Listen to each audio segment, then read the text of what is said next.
Hey, what's up, you guys? Riki, the nomadic actress here. I'm chilling here with my drum. I'm teaching myself to play my van, Butterfly Spirit, which I call Gypsy sometimes, actually. Honestly, I call her Gypsy more than anything.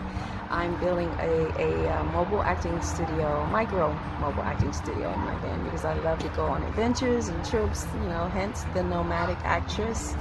But I wanted to share something with you today. Actually, you hear the children playing in the background. Beautiful.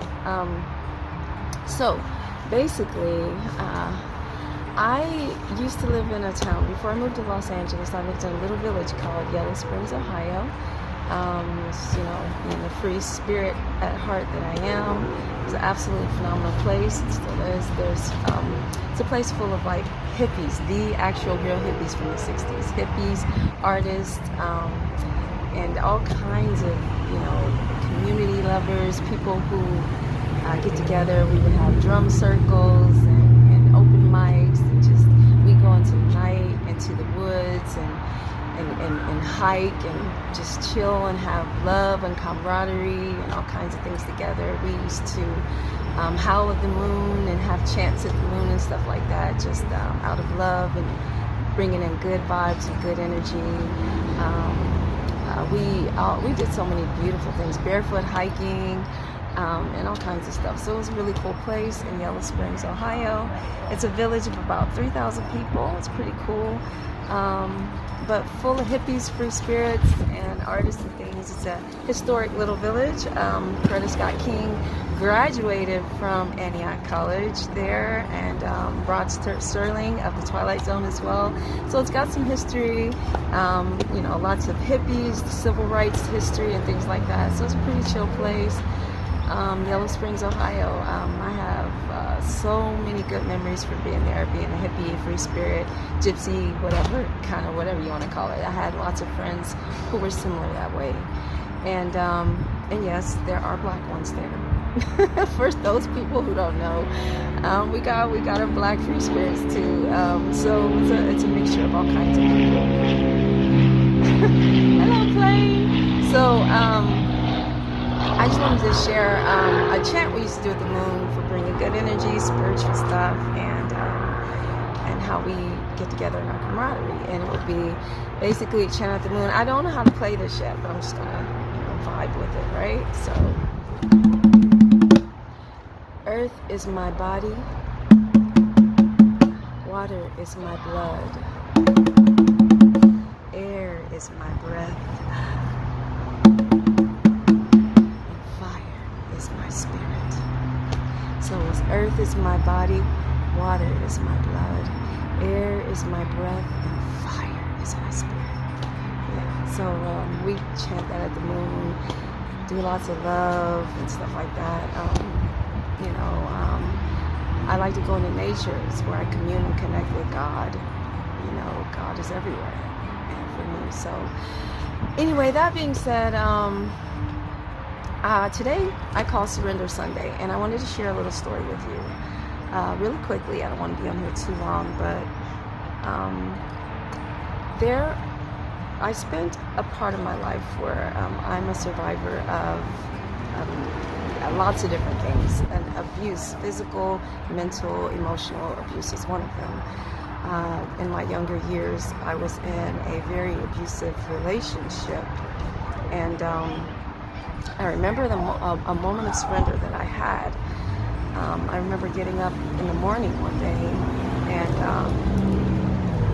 I looked in the mirror, and I saw something that I did not realize was there the night before. But I saw a bruise in my forehead, and this bruise was particular. A particular kind of bruise, perfectly imprinted in my forehead. It was a bruise of this intricate imprint and these curves and designs and shapes. A perfect bruise, purple and bluish and reddish in color, and hints of green. This particular bruise, and perfectly imprinted in my forehead. And I looked at it, and I just kind of froze. I just froze. thinking, wow, really looking at myself like, how did I get here? How did I get here? You know, I looked at this bruise and I thought, what has my life come to? I was numb and just kind of, I don't know, I had a flash of the sequence of events that took place that led to this bruise on my forehead. The sequence of events that were my partner of 4 years, who I thought, who I did everything to prove that I loved him and that I wanted to love me. So sorry about that, you guys.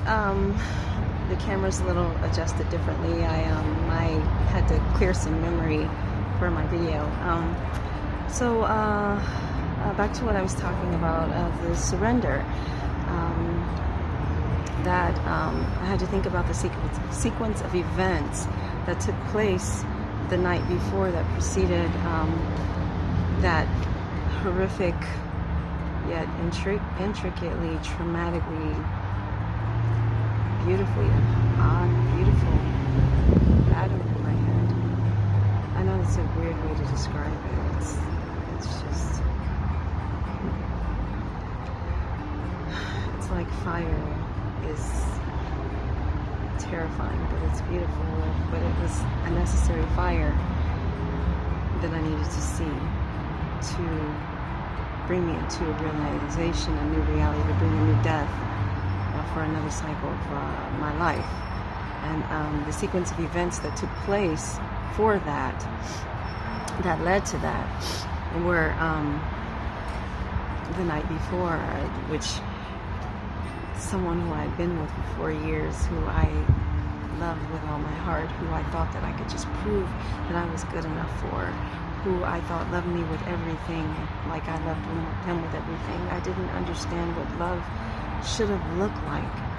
And the events that where this same person who I loved with everything in me dragged me down the stairs, a flight of stairs by my hair, to out of my back door, onto the concrete. A series of events took place again, where there was a third-party situation involved, and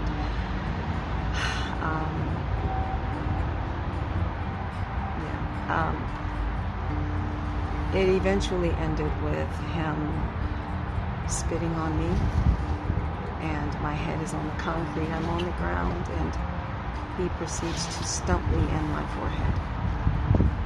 He stumped me in my head, and then his friends who were there pulled him away from me after that.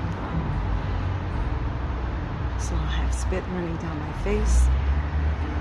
I have been stumped into the concrete by someone I loved, someone that I tried everything in me to prove that I was good enough, I was worthy enough, I was beautiful enough.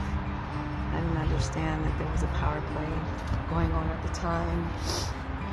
I didn't know my worth, I didn't know my value, I didn't think I was pretty enough, I didn't think that anybody was going to want me. And to realize in that surrender, in that moment, to realize I have to go in order to save my life, in order to save the life of my 2 children. I have to go. To realize in that moment, I don't know what lies ahead. But, you know, I'm thinking nobody's going to want me. This is the last chance I had to have love.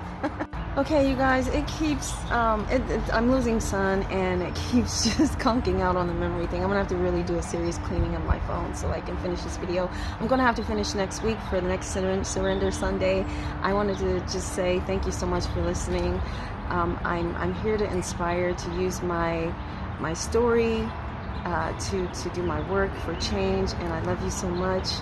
Until then, let's all work together to transform so that we can all emerge to be the beautiful butterflies that we are meant to be.